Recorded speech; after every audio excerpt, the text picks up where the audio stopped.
नमस्कार दोस्तों।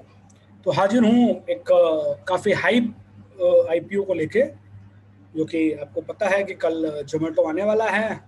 और मैंने पिछले वीडियो में प्रॉमिस किया था कि आज मैं आपके लिए शुगर इंडस्ट्री एनालिसिस करूँगा, लेकिन क्या करूँ, ज़ोमैटो आ गया, सब ज़ोमैटो डाल देता हूँ। तो कल आपको आईपीओ उसका मिल जाएगा, डोंट वरी। शुगर इंडस्ट्री का एनालिसिस, और नेक्स्ट वीक मैं स्टील का डालने वाला हूँ आपके लिए। सो आप हमेशा की तरह मैं आपके साथ स्क्रीन शेयर करता हूँ, so that you can understand what I am going to discuss with you. So that is हमेशा की तरह आपसे एक रिक्वेस्ट है कि आपका जो चैनल है फिन ग्रोथ मंत्रा, प्लीज़ इसको सब्सक्राइब करते रहिए, लाइक करते रहिए, अपने दोस्तों को फॉरवर्ड करते रहिए, सो दैट एक एज ए इंसेंटिव मैं थोड़ा सा आपके लिए काम करता रहूं, और अपने लिए भी काम होना चाहिए ना। So two way communication, thank you very much.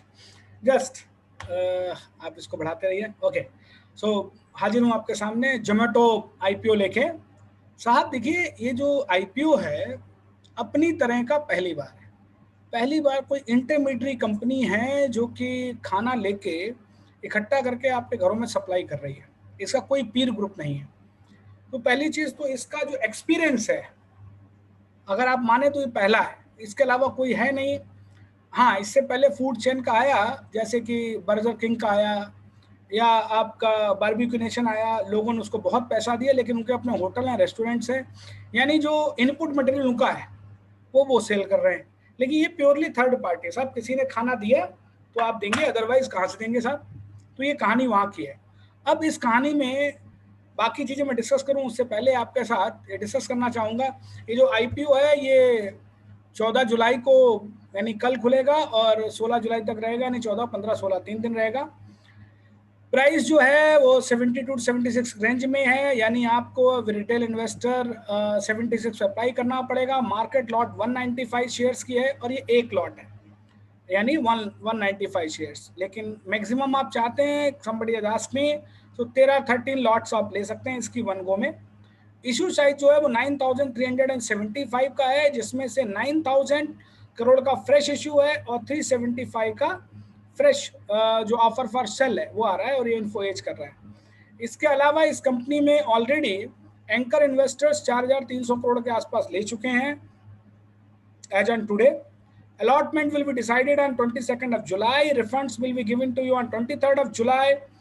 Demat account में क्रेडिट हो जाएंगे आपके 26 जुलाई को, और IPO listing will be on 27th। Now the last line, please read it. Costly but tasty.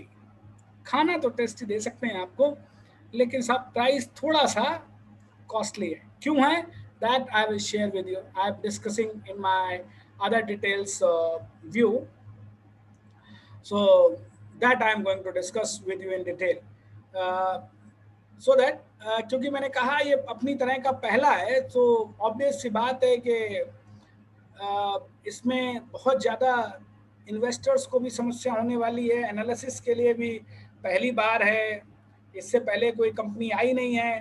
तो सब जोमेटो जो है, हम सभी जानते हैं कि ये रेस्टोरेंट एग्रीगेटर है और फूड डिलीवरी कंपनी है by Pankaj and Goyal and Deepinder Goyal. 2008 में कंपनी बनाई थी उन्होंने। जोमेटो जो है, it provides information, manage user review of the restaurant, और ये कंपनी 23 कंट्रीज में आज की तारीख में काम कर रही है, न केवल इंडिया में, लेकिन इसका 90% रेवेन्यू जो है वो इंडिया में ही आ रहा है। दूसरी चीज जो है, अगर हम इसके बात करें कि ये कंपनी किस तरह से आगे फोकस करने वाली है, वो इनका है कि ये अलग आपको डिस्काउंट कूपन्स दे सकते हैं, अलग तरह से काम कर सकते हैं ये अपने शेयर्स में। जो इनका जो टोटल मार्केट कैप है लिस्टिंग के बाद, वो 643 करोड़ के आसपास हो जाएगी इसके बाद से। एंड जो QIB है उनके लिए 75% इन्होंने रखा हुआ है, NIB के लिए 15%, रिटेल के लिए 10%, और जो इनके एम्प्लॉयज़ हैं उनके 490 करोड़ के आसपास, उनके 490 मिलियन के आसपास उनका है। जो प्रमोटर ग्रुप है उसके पास अभी 90 कुछ नहीं है, और जो पब्लिक के पास 96.4 है, एम्प्लॉयज़ ट्रस्ट के पास 3.6। So that is going to be the details of this. अब अगर मैं इसके फाइनेंशियल्स की बात करूं, ये कंपनी जो है आपकी, ये रेवेन्यू जो इनका है वो ईयर ऑन ईयर बेसिस पे 4660 में था, और अगर आप FY21 में करें तो 19,938 है, लेकिन इससे ठीक पहले FY20 में 26,047। तो हम सभी को पता है कि 21 FY में आपको कोरोना का इफेक्ट है, तो बहुत ज़्यादा लोग आए नहीं, इसमें खाना नहीं मंगवाया या कलेक्टर नहीं हुआ, because the people were worried. जो इनका प्रॉफिट आफ्टर टैक्स है वो 1037 है, which has also increase in in afterwards period. तो जो लॉस था तो इसका 8.64 it has given. Return on net worth is 8.5, and अगर आप इसी को देखें तो 10% माइनस में रिटर्न ऑन नेटवर्थ आई इनके दिस FY21 में। तो ये जो नेट रिटर्न बर्थ है, that is why I only use the word कि साहब महंगा है। तो अब महंगा है तो उससे ज़्यादा हम जाने की कोशिश करें इनके सेगमेंट के। तो ये तो फूड डिलीवरी करते हैं, आपको डाइनिंग आउट फैसिलिटीज़ देते हैं कि आप जाके ढूंढ सकते हैं कौन से रेस्टोरेंट में जाना है, क्या करना है, और उसमें कितना पैसा है, क्या डिस्काउंट है वगैरह वगैरह, उसके रिव्यू वगैरह ये सब आपको देते हैं। जो इनका फूड डिलीवरी है वो ग्रॉस ऑर्डर वैल्यू जो है दैट इज 8.4x है, जो शुरुआत से बढ़ी हुई है। 13,341 मिलियन है, जो FY21 में 1,19 थी 209।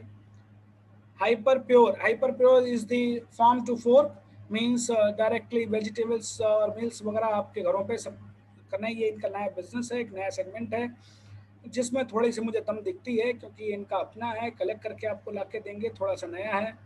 जोमेटो प्रो, ये एक्सक्लूसिव पेड मेंबर्स के लिए जोमेटो पे, जिसमें ये लोग आपको अलग अलग तरह की फैसिलिटी देंगे, मेंबरशिप फीस उसके लिए चार्ज करेंगे। और अब फूड डिलीवरी जो इनका बिजनेस है, अगर आप देखो उसके रेवेन्यू ड्राइवर्स क्या क्या हैं। Monthly transaction users, order frequency कितनी है, एवरेज ऑर्डर वैल्यू कितनी है, commission rate charge from the restaurant है, डिलीवरी कॉस्ट कितनी, और जो इनको देना है वो इनके कॉस्ट ड्राइवर है, डिलीवरी कॉस्ट है, डिस्काउंट एंड मार्केटिंग एक्सपेंडिचर्स है। अब डाइनिंग आउट की जब आप बात करते हैं तो इनका एडवर्टाइजिंग में पैसा खर्च होता है साहब, रेवेन्यू मॉडल से इनको मिलता है।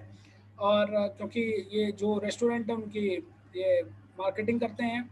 इसके अलावा जो इनके दूसरे रेस्टोरेंट पार्टनर्स हैं उनकी एडवर्टाइजिंग करते हैं। अब B2B सप्लाईज करते हैं, दैट हाइपर प्योर, मैंने कहा कि ये नया इनका बिजनेस है जहाँ पे ये फार्म से गुड्स आपको दे रहे हैं। तो रेस्टोरेंट पार्टनर सप्लाई पर ऑर्डर एंड ऑर्डर फ्रीक्वेंसी का रेवेन्यू देते हैं, और इनका जो कॉस्ट ड्राइवर है कॉस्ट ऑफ गुड्स सोल्ड। अब सब्सक्रिप्शन में इनका मार्केटिंग सर्विसेज का एक्सपेंडिचर आता है। So based on that they are doing this particular business. अब इसके अलावा इनके जो कंपटीटर हैं but not the listed one, एक तो मैं कहूँगा ये पूरे क्राउडेड प्लेस में एक तरह से ड्यूपोली है, स्विगी एंड जोमेटो, ये दो ज़्यादा हैं, बाकी तो एक तरह से इनऑपरेटिव हो गए। ठीक है, स्विगी जो थी वो 2014 में आई, जोमेटो 2015 में अपना काम शुरू किया, दोनों ऑपरेशन है। रेवेन्यू स्विगी का 27,760 है, तो हो सकता है आप भी उसका एक IPO देखें कुछ दिनों में। फूड पांडा जो है वो 820 मिलियन का उसका रेवेन्यू है, जो कि ओला ने एक्वायर कर लिया तो अल्टीमेटली शट डाउन हो गया। टिनी आउल जो 4.5 मिलियन उसका रेवेन्यू है और FY15 में आई थी, और वो भी शट डाउन हो गया 2016 में। उबर ईट्स बहुत ही जोर से शुरू हुई और 2020 में क्लोज हो गई क्योंकि उसको जोमेटो ने खरीद लिया। ओला कैफे 2016 में शट डाउन हो गया। स्कॉटसी स्विगी ने एक्वायर कर लिया 2018 में, और अमेजन फूड जो है वो अभी चल रहा है, लेकिन उसका अभी कोई रेवेन्यू हमें पता नहीं कितना रेवेन्यू क्या है। तो बेसिकली ये ड्यूओपोली है जहाँ पे कल स्विगी और जोमेटो ये दो ही ऑपरेट कर रहे हैं।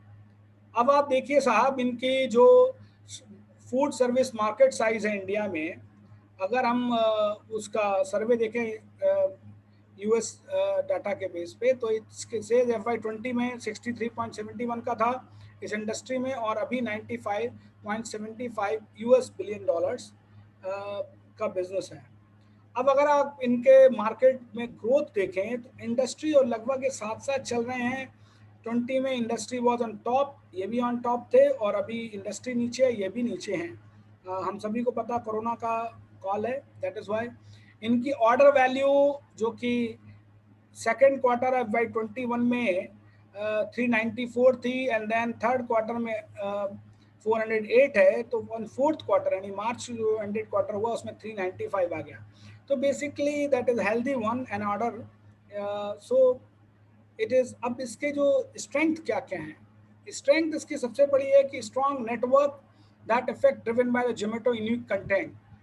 सबसे बड़ी बात वही कि नाम ब्रांड इन्होंने बहुत अच्छा बना लिया है, एंड एवरीबॉडी नोज दैट। और इनका जो नेटवर्क है that is also very good. Time delivery and service quality best है। लोग उम्मीद करते हैं कि अच्छा काम करें और वो कर रहे हैं, डिलीवरी पॉइंट सही दे रहे हैं। टेक्नोलॉजी ड्रिवन है, इंप्रूविंग द यूनिट इकोनॉमिक्स। दूसरा technology and product first approach है इनकी। Efficient demand, hyper local delivery market है, मतलब आप कहीं भी जाइए वो उसी मार्केट के हिसाब से अपने आप को एडजस्ट कर लेते हैं। सो अब अगर मैं इसके वैल्यूएशन की बात करें, जो इनकी कंपनी का वैल्यूएशन है that comes out to be just Eat takeaway dot com का जो था वो 5.71 है, और जोमेटो का 3,78,815 का है। तो अगर यूएस बिलियन डॉलर में करें 5.05 का इनका वैल्यूएशन आता है साहब। और ये एक जो कंपनी है इसके लिए अगर आप मुझसे इसका पूछेंगे कि साहब मैं इस कंपनी में पैसे लगाऊं या ना लगाऊं, तो मैं लगाऊंगा नहीं लगाऊंगा वो तो खैर बात की बात है। मैं कंक्लूजन बताऊंगा कि मैं पैसे लगाऊंगा नहीं लगाऊंगा। सी, सबसे बड़ी बात जो मुझे इस कंपनी का रिस्क लगता है, what is the risk with this company. सबसे पहली बात ये अपना इनका कुछ नहीं है। एक ऐप बनाया हुआ है जिससे दुनिया जहां से कलेक्ट करके खाना आपको दे रहे हैं ना। कल को स्विगी या कोई और ऐप, फूड पांडा टाइप कोई नया ऐप आ जाता है which is funded by somebody else and giving more money and more accuracy and more test etc with some more services, इनका ट्रैफिक जो ऑर्डर पर वैल्यू है दैट विल गो डाउन, और वो गया तो साहब इनका सारा रेवेन्यू चला जाएगा। तो भाई साहब मैं, पहली बात तो ये है कि इस शेयर को मैं लॉन्ग टर्म नहीं रखूंगा, मेरी एक बिग नो है। ऐसा कोई बिजनेस मॉडल मैं पसंद नहीं करता जिसका टेक्नोलॉजी ड्रिवन है, जो कल खत्म हो जाएगा, कोई भरोसा नहीं साहब। अब इसका मतलब मैंने नज़ारा टेक को तो हाँ कहा था, क्यों? क्यों? नज़ारा टेक्नोलॉजी जो है वो एक क्लाउड बेस्ड है, बाकी आपको गेम्स खिला रही है। गेम आज की तारीख में हकीकत है, नए गेम बनाते जाएंगे करते जाएंगे तो आप उसे होल्ड कर सकते हैं कुछ साल, अगले 2-3 साल तक। फिर देखते हैं उसका बिजनेस मॉडल कैसे चेंज होता है, नई कंपनियां आती हैं नहीं आती हैं, दैट विल डिपेंड डिफरेंटली। इसका पीयर ग्रुप से कंपैरिजन नहीं हो सकता क्योंकि अपनी तरह की अकेली कंपनी साहब पहली आ रही है, मैंने ऑलरेडी शुरुआत में बताया। अब मेरा डिसीजन क्या है? डिसीजन मेरा ये है कि साहब मैंने ऑलरेडी बता दिया कि नो। मेरा नो का एक कारण तो ये कि साहब ऐप बेस्ड है, इसका कोई नहीं है। तो मैं अगर अप्लाई भी करता हूँ तो केवल और केवल लिस्टिंग गेन के लिए करूँगा। इसका 76 रुपीज़ का अपर बैंड है और मैक्सिमम लिस्टिंग मैं देखता हूँ 100 रुपीज़ के आसपास, 96 से 100 रुपीज़ के बीच में है, क्योंकि मार्केट में इफोरिया है, उस इफोरिया में ये अच्छे पैसे ले जा सकता है।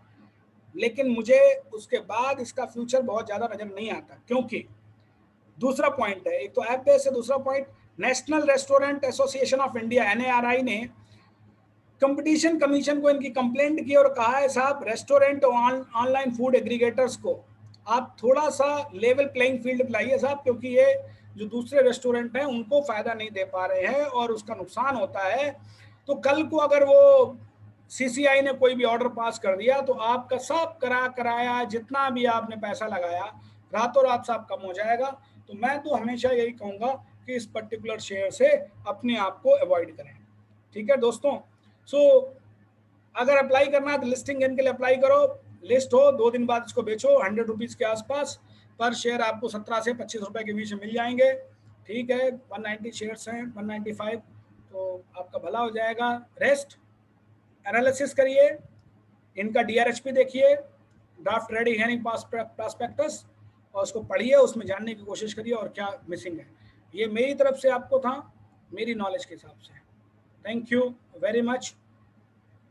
अपना प्यार बनाए रखिए, अपना जो चैनल है फिन ग्रोथ मंत्रा सब्सक्राइब करते रहिए। Thank you very much.